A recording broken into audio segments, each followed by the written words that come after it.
திண்டுக்கல் குளங்களை மீட்க நமக்கு நாமே திட்டம். மாவட்ட நிர்வாகம் நடவடிக்கை எடுக்குமா? பொதுமக்கள் எதிர்பார்ப்பு. திண்டுக்கல் நகரின் வரலாற்று சிறப்புமிக்க நீர் ஆதாரங்கள் கொண்ட அரண்மனை குளம், ஐயன் குளம், ராஜா குளம் ஆகியவை கழிவுநீர் கலந்து மாசடைந்து கிடக்கின்றன. இவற்றை நமக்கு நாமே திட்டத்தின் கீழ் போர்க்கால அடிப்படையில் சீரமைக்க வேண்டும் என பொதுமக்கள், சமூக ஆர்வலர்கள் மற்றும் வர்த்தக சங்க அமைப்பினர் மாவட்ட நிர்வாகத்திற்கு கோரிக்கை விடுத்துள்ளனர். குறிப்பாக நீர்வழிப்பாதை சீர்குலைக்கப்படுகிறது. சிறுமலையில் பெய்யும் மழையானது இயற்கையாகவே இந்த மழைநீரானது அப்பகுதியில் உள்ள அணையிலிருந்து சாலை வழியாக ஒவ்வொரு குளமாக நிரம்பி அது மீண்டும் அரண்மனை குளம், ஐயன் குளத்தை வந்து சேருகின்றன. இறுதியில் மீனாட்சி நாயக்கம்பட்டி அருகே உள்ள குளத்தை சென்றடைகின்றன. நீர் வழித்தடத்தை அமைந்துள்ளது. இதுவே நகரின் முக்கிய நிலத்தடி நீர் செறிவூட்டும் அமைப்பாகும்.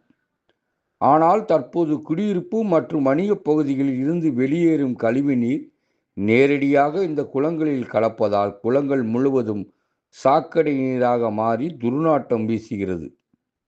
கொசு உற்பத்தி பல மடங்கு அதிகரித்து டெங்கு, மலேரியா போன்ற நோய்களும் பரவும் அபாயம் ஏற்பட்டு உள்ளது.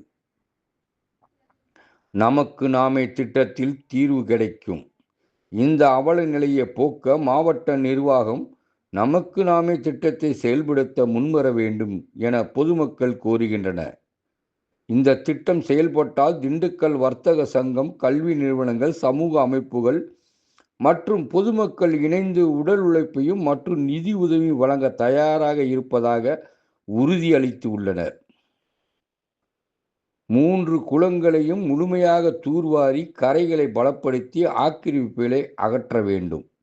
குறிப்பாக அரண்மனை குளம், ஐயன் குளம், ராஜா குளம் 3 குளங்களும் கழிவுநீர் கலப்பதை தடுக்க நகருக்குள் பிரேத்தமாக கழிவுநீர் ஓடைகளை அமைத்து கழிவுநீரை ஊருக்கு வெளியே சுத்திகரிப்பு நிலையத்திற்கு கொண்டு செல்ல வேண்டும். சிறுமலையில் இருந்து வரும் மழைநீர் மட்டும் தடையின்றி குளங்களில் சேரும் வகையில் நீர்வரத்து பாதைகளை சீரமைக்க வேண்டும். அரசும் மாவட்ட நிர்வாகமும் முன்னெடுத்தால் திண்டுக்கல் நிச்சயமாக தூய்மையும் சுத்தமும் நிறைந்த நகரமாக திகழும் என்பதில் சந்தேகமில்லை. நிலத்தடி நீர்மட்டம் உயர்ந்து குடிநீர் பிரச்சினைக்கு நிரந்தர தீர்வு கிடைக்கும் என சமூக ஆர்வலர்கள் தெரிவிக்கின்றனர். குறிப்பு: திண்டுக்கல் வர்த்தக சங்கம் 53ஆம் ஆண்டு பொதுக்குழு கூட்ட தீர்மானத்தில் முதல் தீர்மானமாக அந்த சங்கத்தினர் திண்டுக்கல் அரண்மனை குளம், ஐயன் குளம், ராஜா குளம் மிகவும் மாசடைந்து கொசுகள் அதிக உற்பத்தியாக கூடிய இடமாக உள்ளது. அதனை சீரமைத்து நீர்பிடிப்பு பகுதியாக மாற்றியமைக்க நடவடிக்கை எடுக்க கேட்டுக்கொள்கிறோம் என தீர்மானங்கள் எழுதப்பட்டுள்ளன. இதற்கு எங்களது திண்டுக்கல் வர்த்தக சங்கம் வேண்டிய உதவிகளை செய்ய தயாராக உள்ளது என தீர்மானமாக நிறைவேற்றி உள்ளனர்.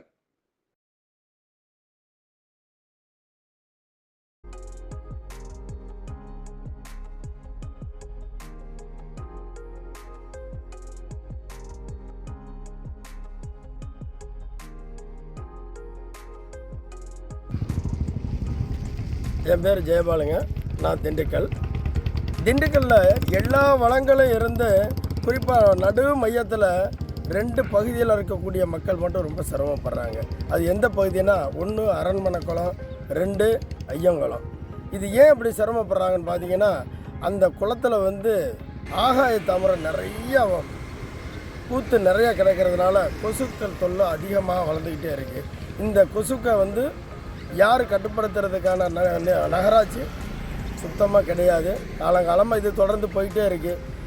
இதுக்கு இடையில் தன்னார்வ தொண்டில் சேம்பர் ஆஃப் கமர்ஷியலும் மாநகராட்சி மாவட்ட நிர்வாகம் சேர்ந்து கோபால சமுத்திரத்தை அப்படி அழகாக தூர்வாரி சூப்பராக பண்ணியிருக்காங்க. அதுபோல் சிலுவத்தூர் ரோடு, அதுபோல் அதே மாதிரி இங்கே நம்ம ஐயங்குளமும் அரண்மனை குளமும் செஞ்சால் அந்த பகுதி மக்கள் பூரா நிம்மதியாக தூங்குவாங்க. நீங்கள் நினைக்கலாம், அந்த பகுதியில் இரவு நேரங்களில் பார்த்தீங்கன்னா பூரா விடிய விடிய பூரா எல்லோரும் கூடி தெரிஞ்சாங்க. யார் வசதியான ஆள் இல்லை, ஃபேன் கூட இல்லாத ஆள். அப்படி இருக்கிற ஒரு சூழ்நிலையில் நிம்மதியாக தூங்குறதுக்கு வசதியான ஆட்கள் நீங்கள்லாம் தன்னார்வ தொண்டுகள் நிறையா வச்சுருக்கீங்க. அரசு கூடயும் சேர்ந்து இந்த பகுதி மக்களுக்கு ஒரு நிம்மதியை ஏற்படுத்தி கொடுத்தீங்கன்னா ரொம்ப சந்தோஷமாக இருக்கும். பொதுவாக நமக்கு நாமே திட்டம் இப்போ பார்த்தீங்கன்னா வடக்கே இருக்கக்கூடிய நதிகளை தமிழகத்துக்கு கொண்டு வரலாம்னு சொல்கிற அளவுக்கு இன்றைக்கி வளர்ந்து வந்துட்டோம்.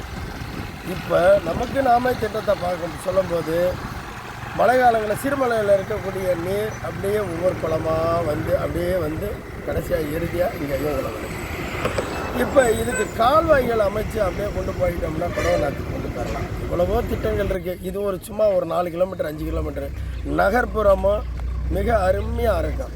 இந்த ஒரு திட்டத்தை மட்டும் ஏற்படுத்திட்டோம்னா அருமையாக இருக்கும். எல்லோரும் நம்ம தலை நிமிர்ந்து நாங்கள் திண்டுக்கல் அப்படின்னு சொல்கிற அளவுக்கு தலை நிமிர்ந்து நிற்கலாம். இந்த கொசு தொல்லையும் ஒழிச்சிடலாம். மக்களும் நிம்மதியாக இருப்பாங்க.